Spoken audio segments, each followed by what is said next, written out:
Thank you, Tom, for being here for yourself and being here for all of us. And so appreciate you. So it's great to see everyone this morning again. The topic of the day is the urge for flight. And so I want to begin by asking the question, when you were a young child, did you ever have the urge to fly? How many of you? Yes. How many of you actually did it? Yes, many of you did. And I think many of us, when we're young, we have that urge for flight. You know, we have that almost innate sense that we're a part of something greater. And as much as we need to respect the limitations and boundaries around us, something innately knows that we've been made to expand beyond those limits, to express a kind of greatness. And when we're young, it may be kind of a Peter Pan type of vision. I'm not going to use the word fantasy because I think visions are really important guides in our lives. But it might look like actual flying at first, but eventually it may look like something unique for each of us. It may be a way of relating with others. It may be about being a healing presence.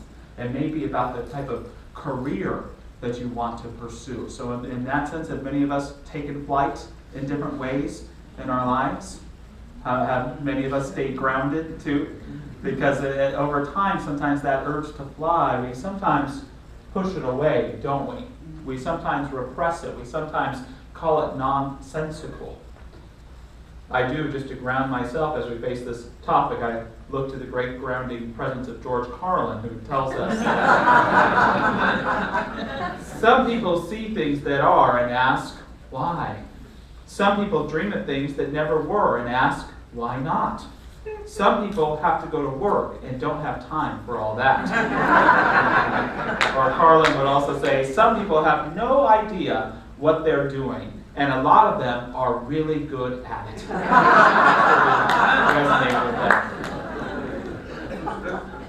So I do want to talk about the urge for flight today because I think it is such a powerful, innate spiritual gift that each of us are given. But I've learned in my life that sometimes an urge for flight can be a bad thing. When I think of flight, I think about escape, exit, kind of getting away. And so when I know that there's a calling in me for something more out of my life, the first thing I often have to do is to ask myself, am I getting enough out of all that I have? It's a very important question. Am I getting everything that I can out of my relationships, out of my career, out of my spiritual practice, out of the divine?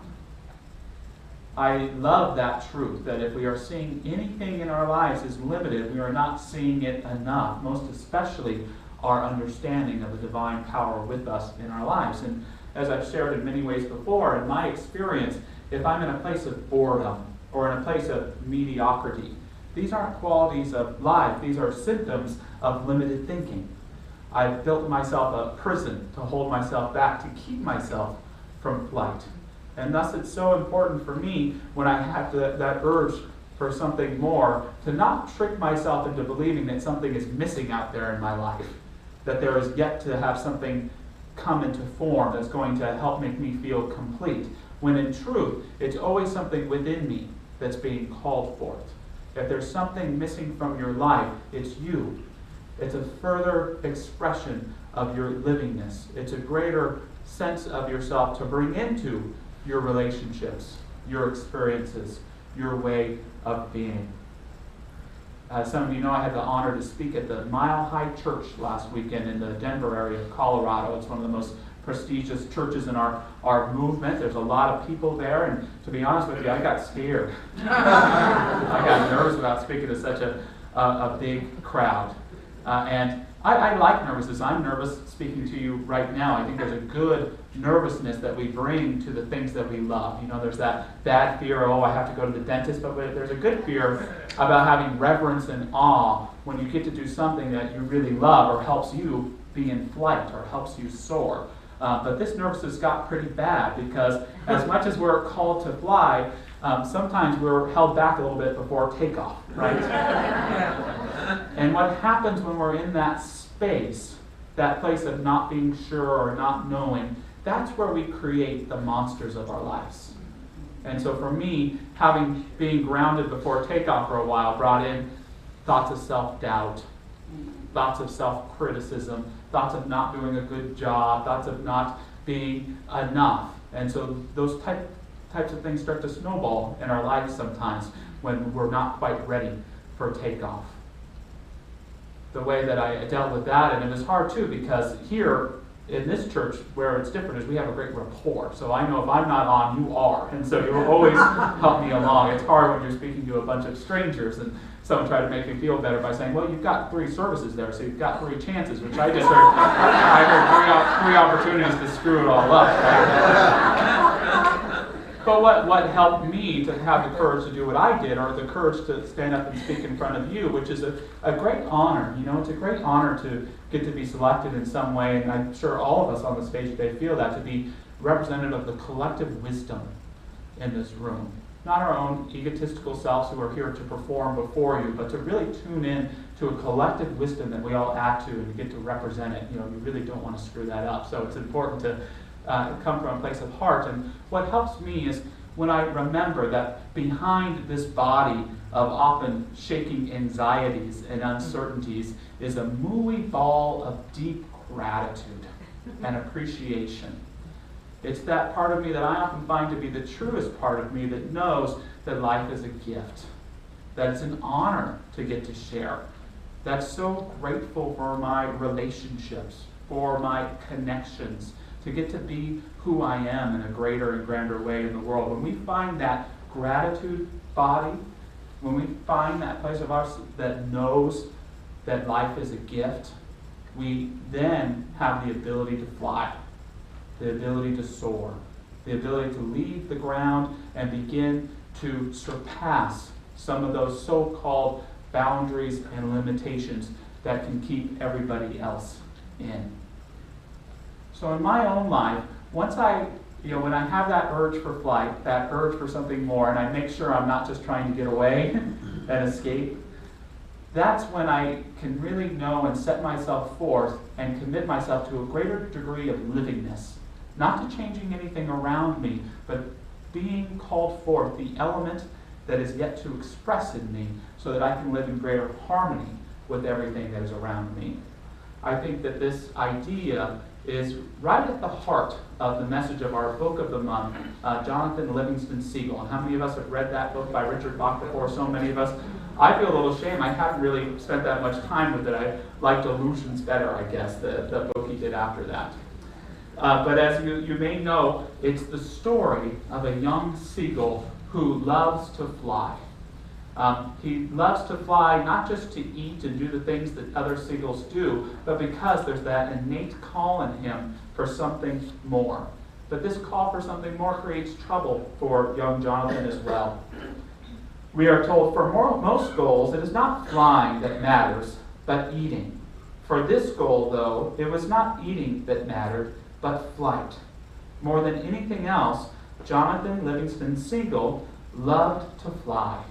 And so he flies for the joy of flying, not for getting anywhere, but just for moving faster, more gracefully, just to honor the life that he has been given. And what happens to Jonathan for doing that? He's put down. He's admonished. Even the people that love him the most say, no, don't live that way. You've got to be like everybody else. His father tells this, and then we're told for the next few days, Jonathan tried to behave like the other gulls. He really tried, screeching and fighting with the flock around the piers and fishing boats, diving on scraps of fish and bread. But he couldn't make it work. It's all so pointless, he thought, deliberately dropping a hard-won anchovy to a hungry old gull chasing him. I could be spending all this time learning to fly. There's so much to learn. It wasn't long before Jonathan Gull was off by himself again, far out at sea, hungry, happy, learning.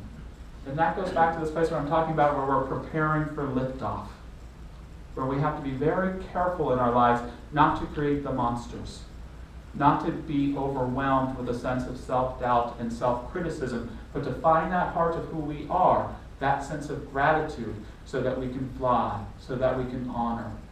I'm in a lot of pain this morning about my friend John, who died yesterday. I'm very hurt about that. I'm very angry about that.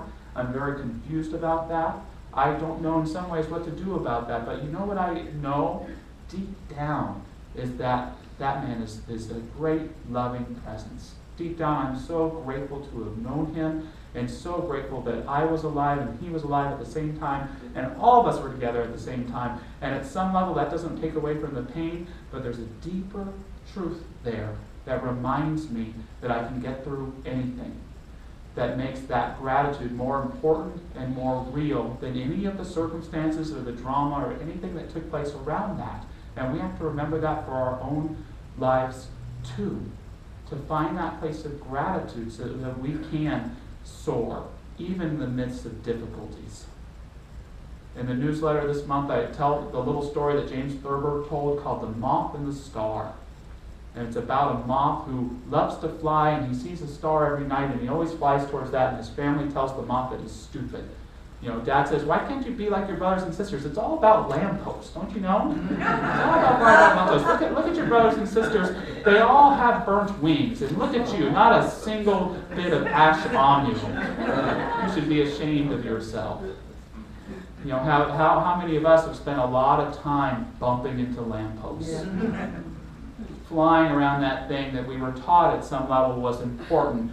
And in doing so, we dishonored the heart of who we are. We told that most sacred part of ourselves that it wasn't real, that we should ignore it or deny it. When we find that place of gratitude, when we find that love of life again, which we teach each other, we can again learn to soar. We can learn to fly. This month is kind of a special month here. Some of you know the Carters, Larry and Cheryl Carter. They're friends of the church, and they were instrumental, for example, in this beautiful stained glass we have here. And they haven't been here in several years, but I got to have a meeting with Mr. Carter, and he shared with me a vision that he had, one, to share the message of Jonathan Livingston Seagull, and one, to share the message of this church. And so what Larry decided to do is he bought us 1,000 copies of this book. Isn't that cool? Yeah. And he said, this is what I'd like you to do. He said, invite each congregant to take a book for themselves, and then to take at least one and give it to somebody else. He had these awesome labels that talk about a little bit about the church in here on them. And there's no paying back or anything like that. I told him he should consider buying 1,000 copies of my book.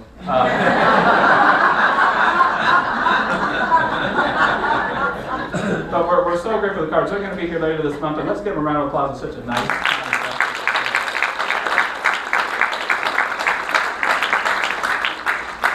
And part of the reason why I love the idea is the book is very deep, and yet it's a very simple way into the heart of our teaching as well. And so Rick Brown, I'm going to call him up to share here in a moment. If you read it a long time ago, it's actually renewed because there's an extra piece they've added to the book. When I was meeting with Larry, Rick Brown, our board president here at church, but also a ministerial student as well, I just happened to know that this is one of the most influential books on his life.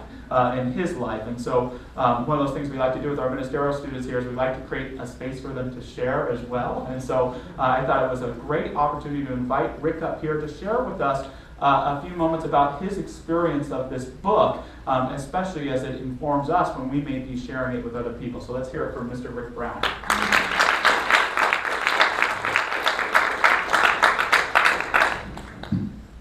Thank you. I'm very grateful for being here and talking with you today about something that's very dear to my heart and has been part of my life for a very long time.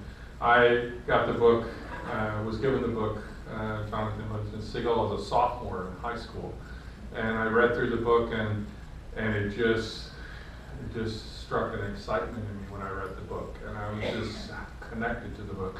So I actually hired a fellow student to take this picture of the gull and embroider it in the back of a Levi jacket. And I wore that jacket for a few years just because it was so dominant part of my life. And then a few years after the book, there was a movie that came out, and one of my favorite performers, Neil Diamond, wrote the soundtrack to it. And I listened to that over and over and over again. It was just very powerful for me. And then several years ago, my oldest son went on a quest because he knew what this meant to me. And he found on eBay Richard Harris narrating the book. And it's an LP, and it's autographed by Richard Harris and framed.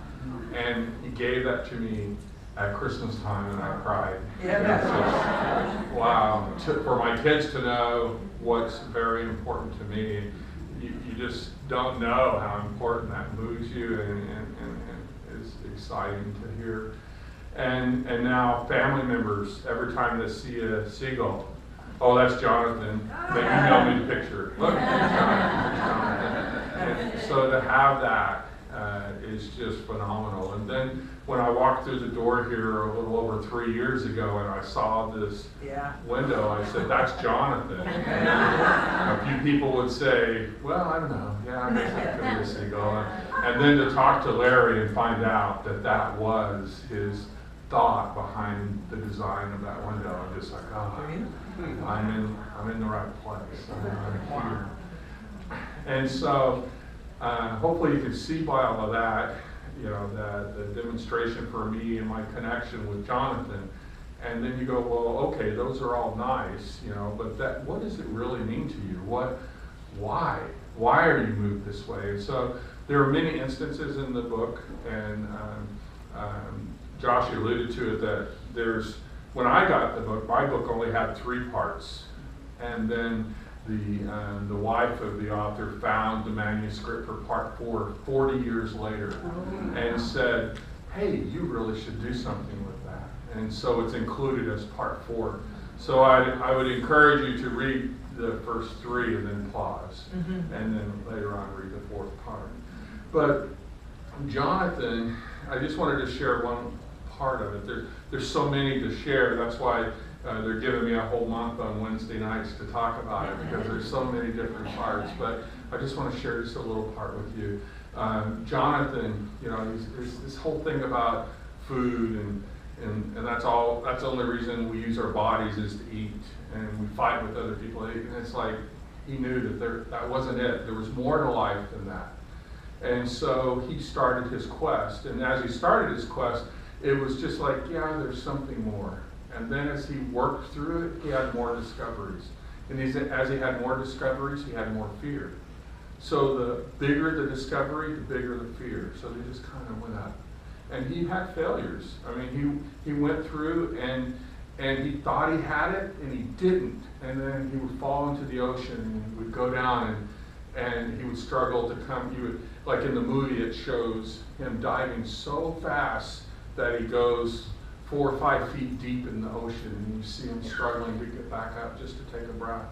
And then as that struggle continues, and more, he gets to the point where he dives and he crashes, and he doesn't even have the energy to live. He just doesn't. And so he gets to the surface, and he sees a plank of wood, like a piece of wood just drifting in the ocean, and he struggles to get over to it, and he's laying on that plank of wood, saying, is this it? Am I supposed to die on this plank of wood? You know, is that it? You know, is all this just for me to be here? And then I wanted to share with you that I've had that experience. I've had many of those experiences. I had an experience where I have 4 children, and I had my boys with me, and my girls were not with me. And an incident happened where my oldest daughter, came to me and said, Dad, I want to come live with you. I want to be with you. And so I said, okay, you know, what are you going to tell your daughter when she says that? So I went through the whole proceeding with the court, and we had a hearing and all of that. And at the end of the hearing, after all of the testimony on why she should be with me and not her mother, the judge looked at me and asked, what about your youngest daughter? What's best for her? And I said, well, she should have her sister. And so right then, I found my plank of wood. I killed my own case, and my daughter stayed with her sister. And when I went home, I was on my plank of wood. And I won't go into those details, but all of you that have been on your plank of wood know what that's like. And so, shifting back to Jonathan, he just said, you know what? It's not it. It's not where I'm going to end things. It's not what I'm all about. And so he said, I'm going to fly again. And so he did. He started flapping his wings. He got off of that wood. He used his feet on the water because he was still too weak to fly. But he flew. And as he flew away, the urge to live, the urge for that answer was stronger than any fear that he ever had.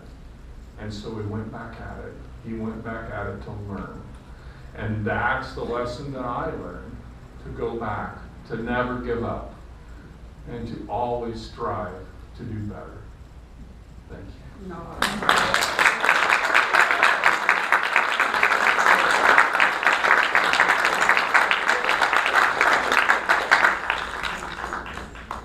Thank you, Rick. Make sure the guy doing the video gets that online, okay? If gratitude is how we fly, I think a vision is how we soar. If you're feeling on a plank of wood, if you're feeling grounded, begin to live in gratitude. Get to the top of Larry Said's mood elevator and start to fly. But give yourself a vision. For Jonathan, it was flight and speed. For the moth, it was the star. What is it for you? I've always loved so much the story of vision that comes in the story of the bricklayers. And there's the man who's walking along a path and he sees a man and he's laying some bricks and he asks him what he's doing. He says, what does it look like I'm doing? I'm laying some bricks until it's 5 p.m. and I can go home, watch Sports Center, whatever it is. And he walks a little further down and he apologizes to the man and sees another guy laying bricks and he says to him, sir, can I ask you what you're doing? He says, well, I suppose we're building a wall of some kind, but I just can't wait for it to be Friday so I can get out of here and spend my paycheck. He says, okay, thank you for letting me know. And he walks a little bit further down and he sees another man and he's laying bricks as well. And he asks him what he's doing. And the man looks up in the sky and he has a tear in his eye and he says, I'm building a cathedral. And I've always loved that story because I can be any of those three characters in the story. I can be someone who's built in the false image that getting home somehow is going to bring me happiness and try and just survive where I am. I could be trying to live for some so-called weekend that's going to give me some sort of pleasure and help me escape from being where I am. Or I can see that everything I think, everything I do, even those things I don't like to do, are all contributing to a greater vision of my life, a cathedral of being. And I think it's so important in living our life and learning to soar that we remember it's not always about the star, it's in the reaching. It's not always in the speed, it's in the flying. It's not always in the cathedral, it's in the building. It's in each and every step we take and move we make in awareness of this great gift of life that we've been given. So just in a time of closing prayer, I invite you to close your eyes and take a deep breath with me if you'd like.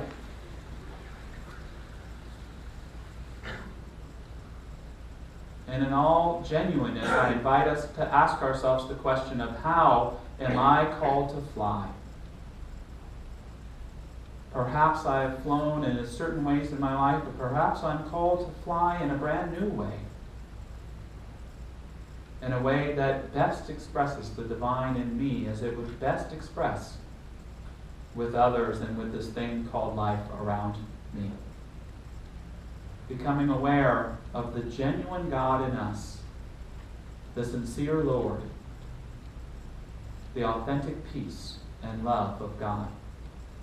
Knowing it is more the truth of ourselves than any other thing. May we live from this source. Let us know it feeds and feasts on our gratitude. Know that it helps us to spread our metaphorical wings and our literal arms and legs.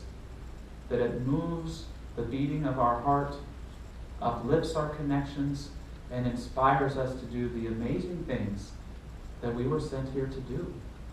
In awareness of this love, we don't have to learn how to fly. We find ourselves already soaring, already rising in deeper and deeper peace with that one passion that uplifts all things. And so it is. So